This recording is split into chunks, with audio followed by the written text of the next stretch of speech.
لیکن وہ مزاج تب تک رہتا ہے جب تک سامعین کی نظریں میری نظروں سے ملی ہوئی ہوتی ہیں، ورنہ اگر آپ ادھر ادھر ہو جائیں تو پھر موضوع بھی ادھر ادھر ہو سکتا ہے۔ لہذا علماء جانتے ہیں میرے بھائی، ان کے درمیان میں رہ کر کے اور ان کی جوتیاں سیدھی کر کے میں نے جو کچھ سیکھا ہے وہ آپ کو سنانے کے لیے بیٹھا۔ اور میرے بھائی، میں نے ابھی آپ حضرات کے سامنے قرآن مقدس کی آیت کریمہ تلاوت کی۔ وہ آیت کریمہ کس تعلق سے ہیں، آؤ ذرا سنتے چلے جائیں۔ اللہ نے جتنی عبادتیں بندوں کے لیے اتاری، تمام عبادتوں کی حدود متعین کر دی گئی، یہاں تک کہ نماز عبادت اتاری لیکن اس کی حد متعین کر دی گئی۔ آپ پر 5 وقت کی نماز فرض ہے، اس کے علاوہ آپ پڑھنا چاہتے ہیں، یہ آپ کے اوپر ہے، یہ اللہ کی قربت کے تعلق سے ہے، یہ اللہ کی محبت میں ہے۔ آپ پر کوئی پابندی نہیں ہے اور کوئی زبردستی بھی نہیں ہے کہ آپ 5 نماز کے علاوہ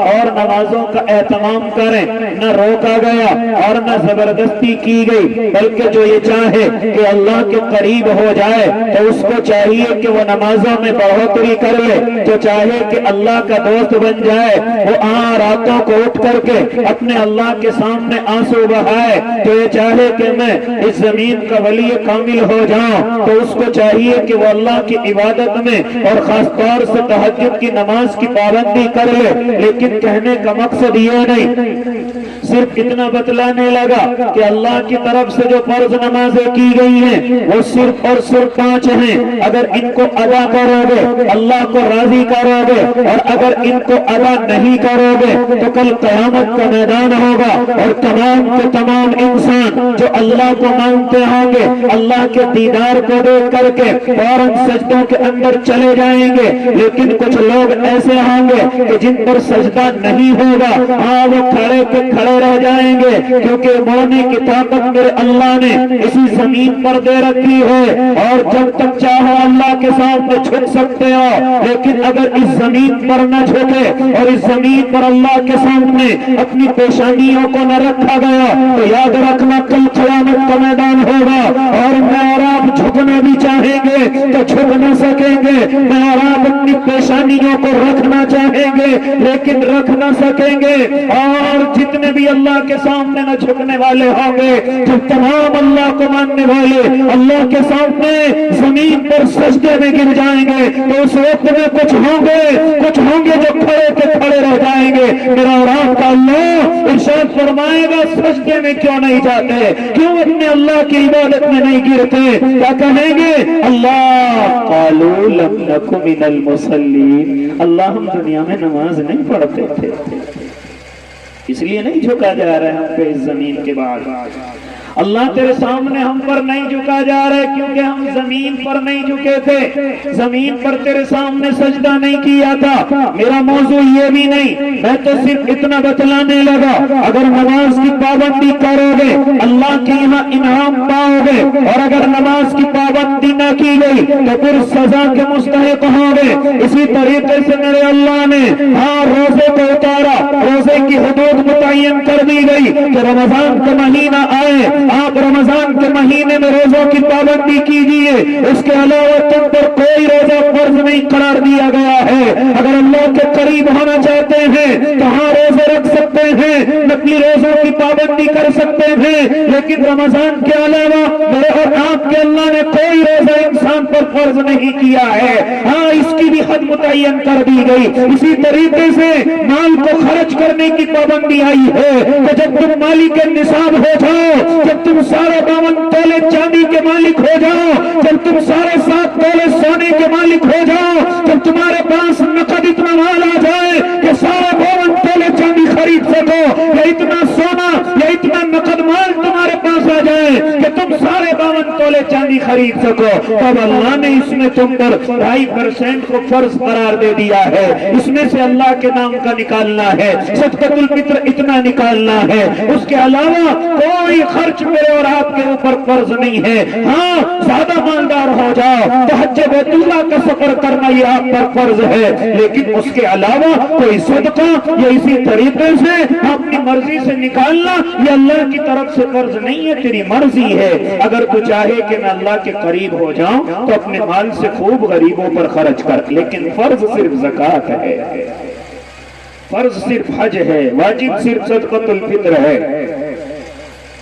اسی طریقے سے میرے بھائی تمام عبادتوں کی حدود متعین کی گئی، لیکن ایک عبادت میرے اللہ نے اپنے بندوں کو ایسی دی ہے اس کی کوئی حد متعین نہیں ہے۔ کیا فرماتا میرا اور آپ کا اللہ، یا ایھا الذین آمنوا اذکروا اللہ ذکرا کثیرا، اے میرے بندے، اے میرے بندے، جب تم مجھے یاد کیا کر تو اس کی تیرے لیے کوئی حد متعین نہیں ہے، جب تجھے میری یاد آ جائے تو فوراً مجھے یاد کر لیا کر، اس کے لیے کوئی جگہ بھی متعین نہیں ہے، اس کے لیے کوئی وقت بھی متعین نہیں ہے، اس کے لیے کوئی موسم بھی متعین نہیں ہے کہ جس طریقے سے نماز کا ایک وقت متعین کر دیا گیا، روزے کا مہینہ متعین کر دیا گیا، زکوٰۃ کا سال میں ایک مرتبہ نکالنا متعین کر دیا گیا، فدیے کا اور فطرے کا ایک مرتبہ نکالنا متعین کر دیا گیا، اور زندگی میں ایک مرتبہ حج کو اللہ رب العزت نے فرض کر دیا۔ لیکن جب بات ذکر کی آئی ہے، اے میرے بندے، جب تم میرا ذکر کرنا چاہے کوئی پابندی نہیں ہے، کوئی وقت کی تعین نہیں ہے، کوئی موسم کی تعین نہیں ہے، ہاں کوئی کسی بھی وقت کی تعین اللہ کی طرف سے نہیں کیا گیا۔ کیا فرمایا میرے اور آپ کے اللہ نے، یا ایھا الذین آمنوا اذکروا اللہ ذکرا کثیرا، اے میرے بندے تو میرا ذکر کر اور ذکر خوب کر، اس کی کوئی پابندی نہیں، اس کی کوئی حد متعین نہیں، اس کی کوئی جگہ متعین نہیں، اس کا کوئی موسم متعین نہیں، اس کی کوئی ہیئت بھی متعین نہیں ہے کہ تجھے میرا ذکر اس طریقے سے بیٹھ کر کے کعبے کی طرف کو کرنا ہے، نہیں، اس کی کوئی ہیئت بھی متعین نہیں کی گئی ہے، بلکہ میرا اور آپ کا اللہ اپنے بندوں کو ہمیشہ چاہتا ہے کہ وہ میرے ذکر میں ان کی زبانیں تر رہیں، میرے ذکر میں ان کی زبانیں چلتی رہیں، یہاں تک کہ اگر وہ نماز میں میری عبادت پر ذکر کرتے ہیں، اگر وہ اپنے گھروں پر آ جائیں اور اپنے کاموں پر مشغول ہو جائیں تب بھی میرا ذکر کرتے رہیں، جب راستوں کے اندر چلیں تب بھی میرا ذکر کریں، جب سفر اور حضر میں ہو تب بھی میرا ذکر کریں، اگر بیماری اور پریشانی میں ہو تب بھی ذکر کریں، صحت اور تندرستی میں ہو تب بھی میرا ذکر کریں، تنگی اور خوشحالی میں ہو تب بھی میرے اللہ چاہتے ہیں کہ میرا بندہ ہمیشہ ذکر کرتا رہے۔ اس لیے میرے بھائی، میرے اور آپ کے اللہ نے کوئی حد متعین ذکر کی نہیں کی ہے، بلکہ ارشاد فرمایا، اے میرے بندے میرا ذکر کر اور خوب کر، ذکرن کثیرا۔ اور ساتھ میں پتہ ہے کیا فرمایا میرے اور آپ کے اللہ نے، میرے بندے تو کیا سمجھتا ہے، جب تو میرا ذکر کرتا ہے مجھے معلوم نہیں، اگر تو زبان سے نہیں اگر دل میں بھی یاد کرتا رہتا ہے تب بھی مجھے تیرے قلب کی ہر حرکت کا معلوم ہے، یہ قلب تیرا اب کیا کہہ رہا ہے، یہ تیرا دل اب کسے یاد کر رہا ہے، مجھے تیرے دل کی ہر حرکت کا معلوم ہے۔ اور یاد رکھنا کل قیامت کا میدان ہوگا، بعض ثواب ایسے ہوں گے اور بعض اللہ کی طرف سے انعام ایسے ہوں گے کہ جو اللہ نے فرشتوں کے رجسٹر میں لکھوا رکھے ہیں، اس کے علاوہ میرا اور آپ کا اللہ ایک ثواب کا انبار اپنے بندے کی طرف لے کر کے آئے گا، اور اس ثواب کے انبار کو اس بندے کو لا کر کے دے دیا جائے گا۔ اللہ یہ ثواب کہاں سے آیا، نہ فرشتوں کے رجسٹر میں ہے نہ میری یادداشت کے اندر ہے، میرا اور آپ کا اللہ پھر اپنے بندے کو کہے گا، اے میرے بندے، ہاں کچھ مواقع ایسے ہوتے تھے کہ تو جب دل میں مجھے یاد کرتا تھا، فرشتے کو معلوم نہیں، فرشتہ تو اسے ہی لکھے گا جو زبان سے ظاہر ہو جائے، فرشتہ اسی کو لکھے گا جو ہاتھ سے ظاہر ہو جائے، فرشتہ اسی کو لکھے گا ہاں جو تیرے اعضاء سے ظاہر ہو جائے، لیکن جو دل کے اندر ہے تو دل کے اندر کیا سوچتا ہے کیا کہتا ہے یہ اللہ کے علاوہ کسی کو نہیں معلوم۔ کبھی کبھی تو مجھے اپنے دل کے اندر یاد کیا کرتا تھا، میں نے وہ سارا ثواب اکٹھا کر کے رکھا ہوا ہے، لہذا یہ ذکر اپنے ہاں اس کے بدلے کو تو اب قبول کر لے، تجھے ہم اس کے بدلے جنت عطا کریں گے۔ جو دل کے اندر یاد کیا جائے، پھر اس کے بعد جانتے ہو میرا اور آپ کا اللہ کیا ارشاد فرماتا ہے، فَاذْكُرُونِي أَذْكُرُكُمْ، اے میرے بندے تو کیا سمجھتا ہے جب تو مجھے یاد کرتا ہے مجھے معلوم نہیں، ارے اگر تو تنہائی میں یاد کرتا ہے میں تجھے تنہائی میں یاد کرتا ہوں، اور جب تو مجھے کسی کے سامنے ذکر کے اندر لاتا ہے، لوگوں کے سامنے میرا ذکر کرتا ہے، تو میں بھی فرشتوں کے مجمع کو بلاتا ہوں، فرشتوں کے مجمع کو اکٹھا کرتا ہوں، اور اکٹھا کر کے پھر میں ہاں تیرا ذکر نام لے کر کے کرتا ہوں۔ اور فرشتے جانتے ہو ایک بندہ میرا ذکر کر رہا ہے سب کے سامنے، اور میں ان کا ذکر کیوں نہ کروں فرشتے تمہارے سامنے؟ اے اللہ کے نیک بندو، تو یہی گفتگو میں کرنے چلا۔ آج اللہ کے نیک بندے اپنے اللہ کے ذکر سے دور ہو چکے ہیں، اپنے اللہ کے نام کی ضربیں لگانے سے دور ہو چکے ہیں، اپنے دلوں کی صفائی کرنے سے دور ہو چکے ہیں۔ حالانکہ جب ہم زمانہ ایک طالب علمی کے اندر تھے اور ہم علم دین اپنی طاقت کے مطابق حاصل کر رہے تھے، تو اس وقت میں ہمارے علماء اور ہمارے استاذوں کی جماعت ایک جملہ ارشاد فرمایا کرتے تھے اور کہتے تھے، اے طلبہ کی جماعت، ان کتابوں سے علم تو سیکھ لو گے، ان مدرسوں سے علم تو آ جائے گا، لیکن اگر اس علم سے دوسروں کو فائدہ پہنچانا چاہتے ہو تو پہلے کسی اللہ والے کی مجلس میں جا کر اپنی تربیت کرانا، اپنی اصلاح کرانا۔ ہاں کہیں ایسا نہ ہو یہ علم کا گھمنڈ تمہیں لے ڈوبے، کہیں ایسا نہ ہو یہ علم کی بناوٹ تمہیں لے ڈوبے، کہیں ایسا نہ ہو کہ تم اس علم کی وجہ سے اپنے آپ کو بڑا سمجھنے لگو اور عوام کو حقیر اور ذلیل سمجھنے لگو۔ اس لیے تم یہاں سے جب فارغ ہو کر کے جاؤ تو تم سب سے پہلے اپنے علماء کی مجلس میں جانا، اپنے مصلح علماء کی، مصلح علماء کی، مصلح علماء کی۔ کسے کہتے ہیں مصلح؟ جو دوسروں کی اصلاح کرتا ہو، جو دوسروں کی اصلاح اللہ اور اس کے رسول کی خوشی کے مطابق کرتا ہو۔ لہذا میرے بھائی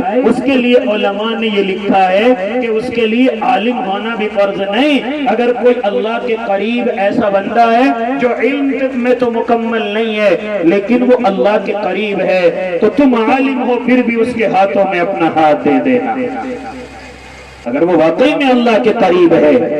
اگر وہ واقعی سنتوں کی پابندی کرتا ہے، یہ میں اپنی طرف سے نہیں بلکہ آپ کو مثالیں دیتا چلوں۔ حضرت امام احمد ابن حنبل رحمت اللہ علیہ وقت کے امام ہیں، لیکن حضرت بشر حافی کی خدمت میں پہنچتے ہیں، لوگ ان کو روک کر کے کہا کرتے تھے، حضرت آپ اتنے بڑے امام ہیں، آپ اتنے بڑے ایمان کے ساتھ ساتھ آپ اتنی بڑی کتابوں کو جانتے ہیں، لوگ آپ کو وقت کا امام کہتے ہیں اور آپ بشر حافی کی خدمت میں جاتے ہیں، حالانکہ وہ تو مکمل عالم نہیں ہے، حالانکہ وہ تم سے علم میں زیادہ نہیں ہے۔ کیا فرماتے تھے حضرت امام احمد ابن حنبل؟ اور لوگوں کان کھول کر کے سن لو، ہم نے کتابوں کا علم سیکھا ہے، ہم کتاب اللہ ہو چکے، ہاں ہم نے کتابوں کا علم سیکھا، ہاں ہم صرف کتابوں کو جانتے ہیں، لیکن میں جس کے پاس جاتا ہوں وہ عالم باللہ ہے، ہم عالم کتاب کے ہیں اور وہ عالم اللہ کے ہیں، ہم صرف کتابوں کو جانتے ہیں اور وہ خانقاہوں کے بزرگ اللہ کو جانتے ہیں، اللہ کو پہچانتے ہیں، اللہ کے قریب رہتے ہیں، اللہ کے دوست ہیں، وہ اللہ کے مقرب ہیں، وہ اللہ کے نور نظر ہیں، وہ اللہ کے اتنے قریب ہو چکے ہیں کہ ان کے بغیر اب چارہ کار نہیں ہے۔ لہذا اتنے بڑے امام ہو کر حضرت بشر حافی کی خدمت میں پہنچا کرتے تھے۔ آپ کو اور کہاں تک مثالیں دے کر کے چلوں، حضرت مولانا قاسم نانوتوی جیسے، حضرت مولانا رشید احمد گنگوہی جیسے، حضرت اقدس اور بڑے بڑے علماء جیسے،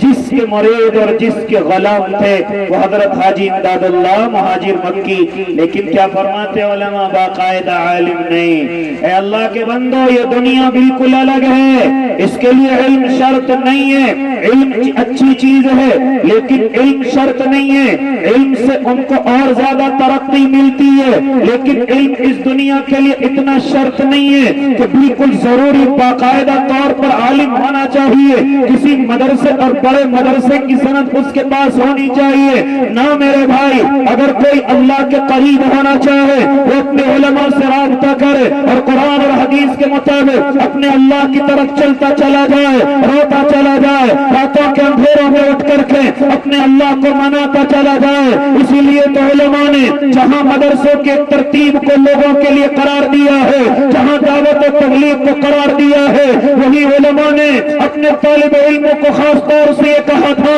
کہ اگر واقعی میں دنیا کو اور لوگوں کو فیض پہنچانا چاہو تو پہلے کم از کم 1 سال کسی بزرگ کی خدمت میں چلے جانا، کسی اللہ والے کے ہاتھوں میں اپنا ہاتھ دے کر کے اس کے غلام ہو جانا، یقیناً جب تم اس کے غلام ہو جاؤ گے تو اس علم سے پوری دنیا تمہارے فیض اٹھائے گی، اس علم سے پوری دنیا تمہارے جھک کر کے تمہیں سلام کرے گی۔ ہاں، نکلتے ہی مدرسوں سے فوراً لوگوں کے اوپر مسلط نہ ہو جانا، ورنہ پھر ایسا ہوگا نہ عوام تمہیں قبول کرے گی اور نہ تمہیں عوام پسند آئے گی۔ لہذا اگر چاہو کہ اس دنیا میں ہم علم کے مطابق کام کریں تو علماء کے لیے بھی ہمارے استاذوں نے یہ شرط لگائی تھی کہ کم از کم 1 سال کسی بزرگ کی خدمت میں پہنچنا۔ جب عالم کے لیے شرط ہے تو عوام کے لیے کیوں شرط نہیں؟ آج اسی وجہ سے تو بگاڑ آتا ہے۔ میں اور آپ 2-4 کتابوں کا مطالعہ کر کے اپنے آپ کو بڑا، 2-4 وقت اللہ کے راستے میں نکال کر کے سب کو چھوٹا، میں اور آپ بھی اسی بیماری کے اندر مبتلا ہوتے ہیں۔ شیطان مجھے اور آپ کو گھیرتا ہے، حالانکہ میں مدرسوں کی گفتگو کرنے لگا، وہاں کے طلبہ کی گفتگو کرنے لگا، اگر میں یہ دیکھوں کہ دعوت و تبلیغ کے نظام کے اندر بھی یہی شرط لگائی گئی کہ اپنا تعلق کسی بزرگ کسی اللہ والے سے رکھنا، اور خالی لگائی نہیں گئی، آؤ تمہیں لے کر کے چلو حضرت مولانا الیاس رحمت اللہ علیہ، اللہ ان کی قبر پر کروڑوں رحمت نازل فرما دینا۔ اور میرے بھائی جب کبھی بڑے تقاضوں سے واپس آتے، جب کبھی بڑے تقاضوں سے واپس لوٹتے تو لوٹتے ہوئے سب سے پہلے حضرت رائے پوری کی خدمت میں پہنچا کرتے تھے اور وہاں کی خانقاہ میں جا کر اللہ اللہ کی ضربیں لگایا کرتے تھے۔ حضرت رائے پوری دیکھ کر کے کھڑے ہو جایا کرتے تھے اور کہتے تھے مولانا الیاس تم اللہ کے لیے بڑی محنت کرتے ہو، تمہیں اس خانقاہ میں آنے کی ضرورت کیا ہے؟ لیکن ذرا جملہ یاد کرو، حضرت مولانا الیاس رحمت اللہ علیہ کا وہ جملہ یاد کرو کہ جس میں حضرت فرمایا کرتے تھے، حضرت رائے پوری یہ میں آپ کے لیے نہیں بلکہ رب کعبہ کی قسم جب میں دنیا کے تقاضوں پر ہوتا ہوں تو ان تقاضوں پر چلتے ہوئے، ہاں جب میں بڑے بڑے لوگوں کو اپنے سامنے دیکھتا ہوں اور بڑے بڑے دسترخوانوں کو اپنے سامنے دیکھتا ہوں اور بڑی بڑی سواریوں کو اپنے پیروں کے نیچے دیکھتا ہوں، حضرت رائے پوری میرے دل کے اندر ایک عجب پیدا ہو جاتا ہے، میرے دل کے اندر ایک میل اور کچیل آ کر کے جم جاتا ہے۔ اللہ کی قسم رائے پوری صاحب جب تک میں تمہاری خدمت میں اس خانقاہ میں آ کر جب تک میں اللہ اللہ کی ضربیں نہیں لگا لیتا وہ میل کچیل میرے دل سے نہیں نکلتا، وہ عجب میرے دل سے نہیں نکلتا، وہ شیطانی راستے جو میرے دل میں جگہ کر لیتے ہیں آپ کی خدمت میں آ کر اللہ کی قسم وہ ختم ہو جاتے ہیں۔ نعرہ تکبیر، نعرہ تکبیر، علماء دیوبند، علماء دیوبند، مفتی خالد صاحب، نعرہ تکبیر۔ کیا فرماتے تھے؟ آج تو میرے اور آپ کے پاس وقت نہیں کہ کسی خانقاہ کے بزرگ کے پاس جائیں اور جا کر کے اپنی اصلاح کی فکر کریں، جاتے ہیں لیکن ایسی خانقاہوں کو تلاش کرتے ہیں جہاں ناشتے اور کھانے اچھے دیے جاتے ہوں، جہاں بیٹھنے کے لیے قالینیں اور گرمی کے موسم کی ایسیاں لگی ہوئی ہوں، ایسی خانقاہوں کے اندر جانا پسند کرتے ہیں۔ اے اللہ کے نیک بندو، آؤ تمہیں بتلاتا چلو، حضرت مولانا اشرف علی تھانوی رحمت اللہ علیہ، اللہ ان کی قبر پر بھی کروڑوں رحمت نازل کر دینا۔ حضرت قاری طیب صاحب رحمت اللہ علیہ، ہاں کبھی ان کے دربار پر پہنچے تھے اور پہنچ کر کے حضرت مولانا اشرف علی تھانوی رحمت اللہ علیہ دیکھ کر کے کھڑے ہو گئے تھے، ارے آج میری خانقاہ میں شہزادہ آیا ہے، آج میری خانقاہ میں میرے استاذ کا لخت جگر آیا ہے، دیکھ کر کے کھڑے ہو گئے تھے۔ لیکن حضرت قاری طیب صاحب رحمت اللہ علیہ فرما رہے تھے، حضرت میں آپ کی خانقاہ میں مہمان بن کر کے نہیں آیا، شہزادہ بن کر کے نہیں آیا، کوئی بڑا انسان بن کر کے نہیں آیا، اللہ کی قسم میں تو اپنی اصلاح کرانے کے لیے آیا ہوں، میں تو آپ سے اپنے دل کا میل اور کچیل صاف کرانے آیا ہوں۔ جب حضرت مولانا اشرف علی تھانوی نے یہ سنا، ارے شہزادہ اپنے آپ کو سنبھالنے کے لیے آیا ہے، اپنی تربیت کرانے کے کے لیے آیا ہے تو حضرت مولانا فرماتے ہیں ارے میں تو مہمان کی طرح پیش آ رہا تھا، اب تیرا کام یہ نہیں ہے بلکہ قاری طیب صاحب آپ مسجد کے دروازے پر، خانقاہ کے دروازے پر بیٹھ جائیے اور جتنے مہمان آئیں آپ کو کام دیا جاتا ہے کہ ان کی جوتیوں کو صاف کریں، آپ ان کے جوتوں کو صاف کریں۔ 15 دن مسلسل حضرت قاری طیب صاحب رحمت اللہ علیہ اللہ کا یہ نیک بندہ اس خدمت کو انجام دے رہا ہے، لیکن پھر اللہ نے کیسا نوازا کہ آج پوری دنیا عظمت کے بازو حضرت قاری طیب صاحب کے لیے بچھائے ہوئے ہیں۔ پھر اللہ ایسے نوازتا ہے، پھر اللہ ایسے دیتا ہے۔ اس لیے میرے بھائی میں گفتگو کرنے لگا کہ جس طرح علماء کے لیے، طلباء کے لیے خانقاہوں کی طرف رخ کرنا ضروری، اسی طرح دعوت کے ساتھیوں کے لیے اپنی تربیت کے لیے خانقاہوں کا رخ ضروری، اور انہی کے مطابق اللہ کے نیک بندوں پھر راتوں کی تنہائیوں میں وہی ضربے لگانا، پھر راتوں کی تنہائیوں میں اللہ کو یاد کرنا، پھر اپنے میل کچیل کو انہی ضربوں کے ذریعے سے نکالنا، یہ ضروری ہو جاتا ہے۔ اور ایک آخری گفتگو کرنے چلا، جب تجھے اللہ کے ذکر میں تیری زبان تر ہو جائے اور جب تیرا چلتے اور بیٹھتے صرف تیری زبان سے اللہ کا ذکر نکلے تو یاد رکھنا پہلا فائدہ یہ ہوگا، اللہ کی قسم یہ عجب نکل جائے گا، یہ تکبر نکل جائے گا، یہ بڑائی نکل جائے گی، یہ اپنے آپ کو بڑا اور دوسرے کو ذلیل سمجھنا یہ نکل جائے گا۔ اور دوسرا انعام جو میرا اللہ عطا کرے گا وہ یہ ہوگا کہ جب تو اپنے اللہ کے سامنے ہاتھ اٹھائے گا میرا اللہ تیرے ہاتھ زمین پر آنے سے پہلے تیری آواز کو سنے گا اور قبول کرے گا۔ یہ ذکر کا فائدہ ہوگا، یہ میں اپنی طرف سے نہیں، آؤ تمہیں مثال کے ساتھ سمجھاتا چلو اور بالکل آخری گفتگو کرتا چلو۔ ایک مسجد کے اندر نمازی عشاء کی نماز پڑھنے کے لیے آئے ہیں، لہذا ہمارے شہروں کے اندر اب یہ چیز پیدا ہو گئی کہ جب عشاء کی نماز کا وقت ہو جائے تو مسجد کی کمیٹی کی طرف سے مؤذن صاحب کو یہ حکم دیا جاتا ہے کہ کوئی بھی نمازی مسجد کے اندر نہیں رکے گا، عشاء کی نماز کے بعد آپ مسجد کا تالا لگائیں گے،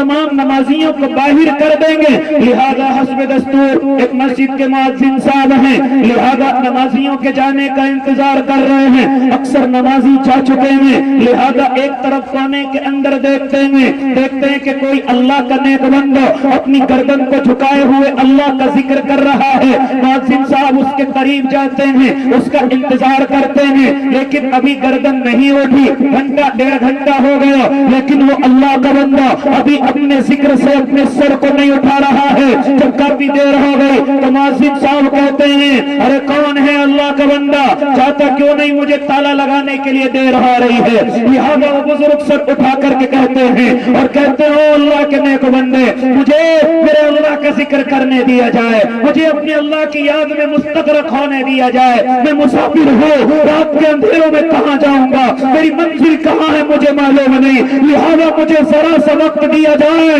تاکہ میں اپنے اللہ کو یاد کر سکوں، اپنی آنکھوں کے آنسوؤں کو بہا سکوں، اپنے اللہ کے قریب جا سکوں۔ لیکن مؤذن صاحب پر چونکہ کمیٹی کا پریشر ہے کہ کوئی مسجد کے اندر نہیں رکے گا، لہذا مؤذن صاحب کہتے ہیں او اللہ والے میں تمہیں نہیں جانتا، آپ کی عافیت کسی میں ہے کہ یہاں سے کھڑے ہو جاؤ اور کھڑے ہو کر کے مسجد سے باہر ہو جاؤ، ورنہ پھر مجھے یہ طریقہ اختیار کرنا پڑے گا جو تمہاری صحت اور مزاج کو اچھا نہیں لگے گا، لہذا آپ عزت کے ساتھ کھڑے ہو جاؤ۔ وہ بزرگ اپنی گردن کو جھکا کر پھر ذکر کرنے لگے۔ مؤذن صاحب نے بڑا سمجھایا لیکن بات سمجھ نہیں آئی۔ مؤذن صاحب کہتے تو چہرے سے تو بڑا رعب ظاہر ہو رہا تھا، بڑے اللہ والے مجھے معلوم ہو رہے تھے، لیکن میں پھر کمیٹی کی طرف اپنا دھیان لے جاتا، پھر ان کو کہہ دیتا آپ مسجد کو چھوڑ دیں اور مسجد کو خالی کر دیں، لہذا ان کی بات سمجھ نہیں آئی۔ جب کافی دیر ہو گئی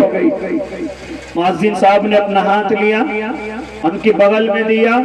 اور دے کر کے اٹھایا